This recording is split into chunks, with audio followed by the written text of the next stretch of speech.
Bare necessity, the simple bare necessity. Bare necessity, the simple bare necessity. Hey there, it's Bree Bear and welcome to today's video. This video is going to be another Troupe talk. I should probably get my drink. I'm back. We got a Three Stooges mug today, and in the cup we have the Sweet Tart tea by David Tea. It is a fruit infusion, very, very delicious, and I love it a lot. It does not have very much caffeine, if any, but it's very, very hot still because it just stopped steeping.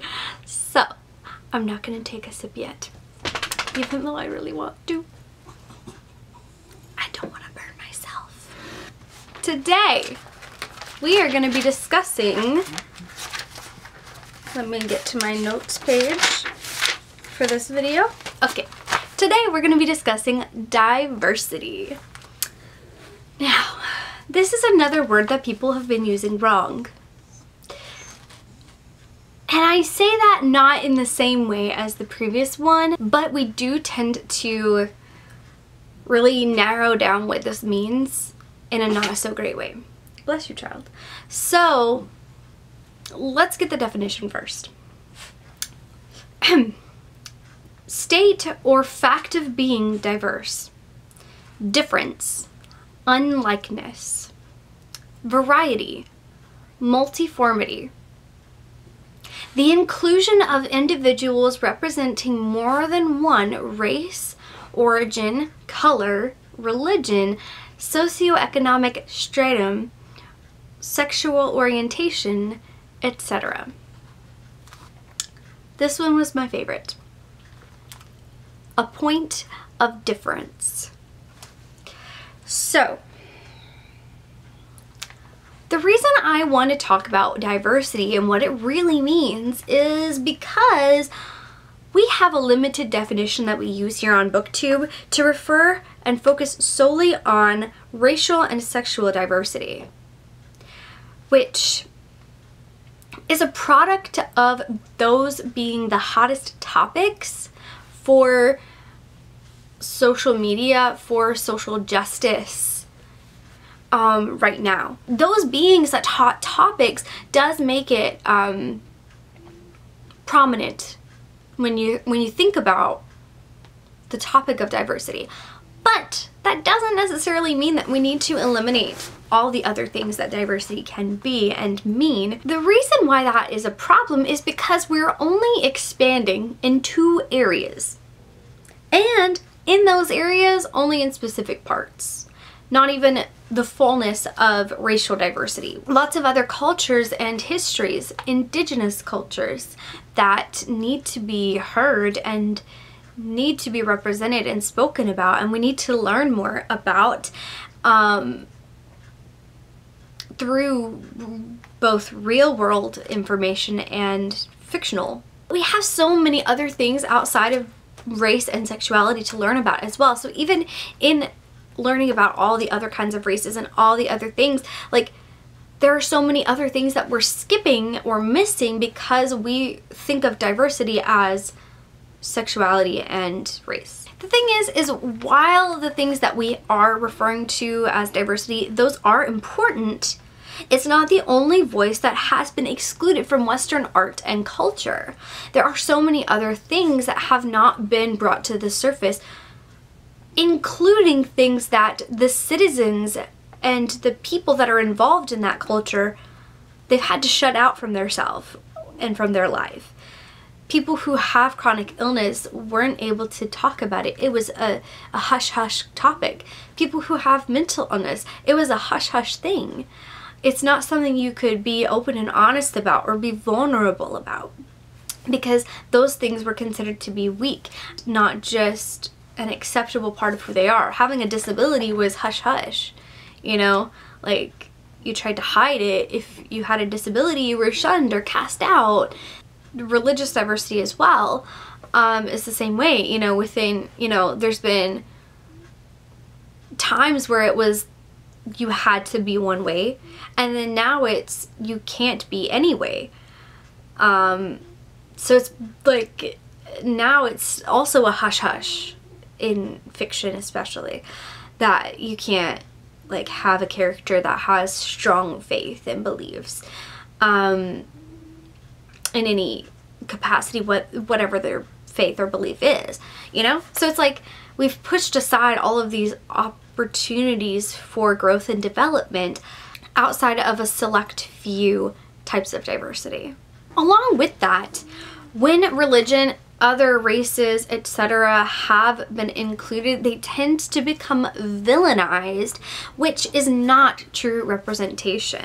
I mean, take a look at Marvel. A lot of the times that other cultures are represented in Marvel, they are either A, in poverty and in need of white saviorism, or B, in poverty, in need of white saviorism, and a villain. Like there is no alternative. The only time that there wasn't white saviorism that I can think of in Marvel was Wakanda. That's it. That's it. And that being said, like, representing only the worst or the least of a thing, or like the worst kind of Christian, or like a person who claims Christianity but actually is being destructive and is corrupt, like that's the opposite of what a true Christian would be, and that's like the opposite of what a true believer in any religion would be, you know? So like in any faith. So that's not really fair to the people who exist in a faith that, you know, aren't that. Like, I mean, take a look at like the whole thing after 9/11. This whole idea came about that if you believed a specific way, then you had to be a terrorist. Like, that's not the case, but the shift in mentality was so intense, and then the outcome of that in media was so intense and so unfair. so unfair. The extremist is not the true. And so we villainize these things, these races and these belief systems. So when they are represented, they're always in a negative way, and that's not really fair either. That's not diversity. And then you also have the growth and addition of diversity in some areas that is done poorly, not because it's being villainized, but because it's being used incorrectly or represented incorrectly. This is true for things like chronic illness and mental illness. They're becoming more commonly explored, but oftentimes it's not by an own voices author.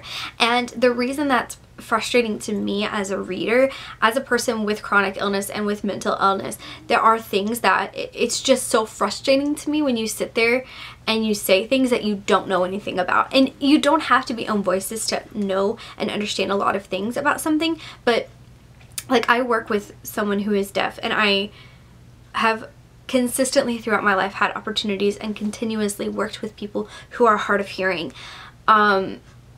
in various parts of my life. So I have experience around people who are deaf, but I wouldn't take it upon myself to write a deaf character without having somebody by my side fixing all of my mistakes and telling me what it's really like in certain areas. I wouldn't do that. And even then, like, that's not something that, like, I would rather write a deaf character as a side character than I wouldn't write a deaf character as a main character, because I don't have that experience. I have the experience of being around a deaf character and communicating and working with a deaf person. I am not a deaf person. So there's a difference there, you see? And like, the same is true for a lot of different things. You know, I have experience of being around and helping people who are having seizures, or Sam when he has a seizure, but I have not had one before. So I'm not going to write own voices epilepsy representation for a main character, because that's not me. Now, if I put a side character and that has that, then that's different, because I can write own voices witnessing that, but I can't write own voices experiencing it. Does that make sense? And that's something that really bothers me. And also, when it comes to reviewers, people then review something that they are not own voices for, and they speak so highly of the representation without knowing. And like, for example, when Turtles All the Way Down came out, a lot of people were like, oh my gosh, the mental health representation, blah, blah, blah, blah, blah. And I'm like, okay, but like, do you have OCD? So like, can you really say that? Unless you have OCD, then sit down and let the people who have the same illness that this author has and the character has speak. Sit down, please, if you are not the OCD peoples. Just saying. Because like, yes, people who have anxiety can relate to some parts. There's no way you can fully understand what that character is going through and what it's like. And how, like, and like, just, you wouldn't understand unless you are there or have been there. So it really bothers me when reviewers, people just go on and on about something without saying, well, I'm not own voices for this, but here are some people that are. Or I'm not own voices for this, so I can't say 100% for sure, but I feel like it seems like it's good, but I can't say. Like, there's a difference, you know? Like, anyway. Okay.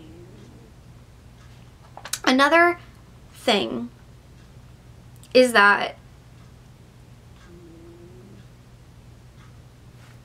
some diversity is always far ends of the spectrum. So like, for example, with religion, it's always a character who is not religious at all, a character who doesn't actually have a passion for their religion in any way, and it's not an important part of their life, or they're just like they go on Easter Sunday and that's it type person for their, you know, tradition or whatever, but they don't actually care about their faith, or they don't actually have faith, they just do the tradition thing, or they're a villain. Like, there's no in between. Financial status, they're either extremely destitute in poverty, and often that's not well done, or they're filthy rich and horrible people. There's no in between on a lot of these things. Like, there are so many different ways you could write those characters and those circumstances, and yet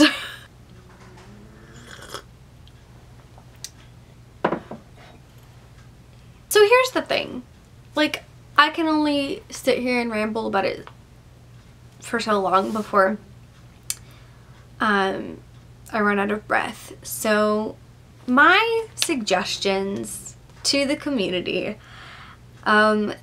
is how to fix this. One, as a reviewer or a consumer of content, know that you don't always have the knowledge to speak on the representation. So sit down and let the own voiced people have the stage when it comes to discussing the representation. Now, you can talk about other elements of a book, but like, I know when I don't know, and you need to know when you don't know.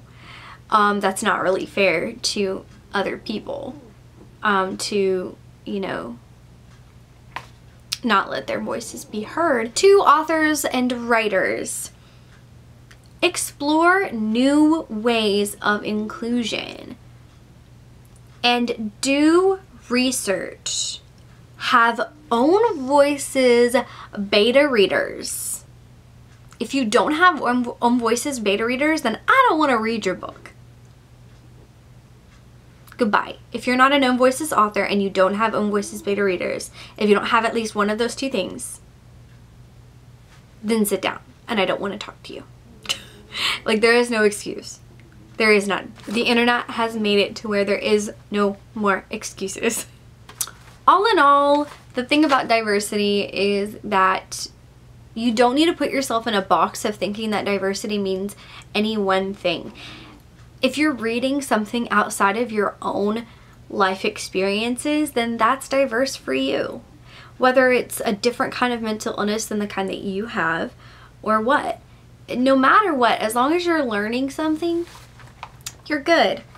Read more about things outside of what you know and find out about experiences outside of your own.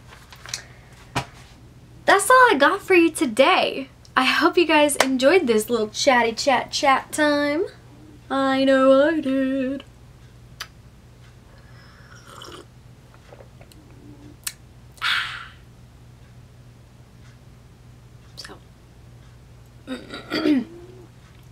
All of that said, thank you guys so much for watching. I hope you have a great rest of your day or night, whatever time it is for you. Make sure you hit the subscribe button and the notification bell down below so that you'll be notified every time I post new videos.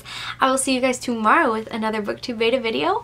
Peace out, Bear Scouts. Look for the bare necessities, the simple bare necessities. Forget about your worries and your stress. I mean it, bare necessities. That's why a bear can rest at ease with just the bare necessities of life. Yeah, with just the bare necessities of life. Yeah, man.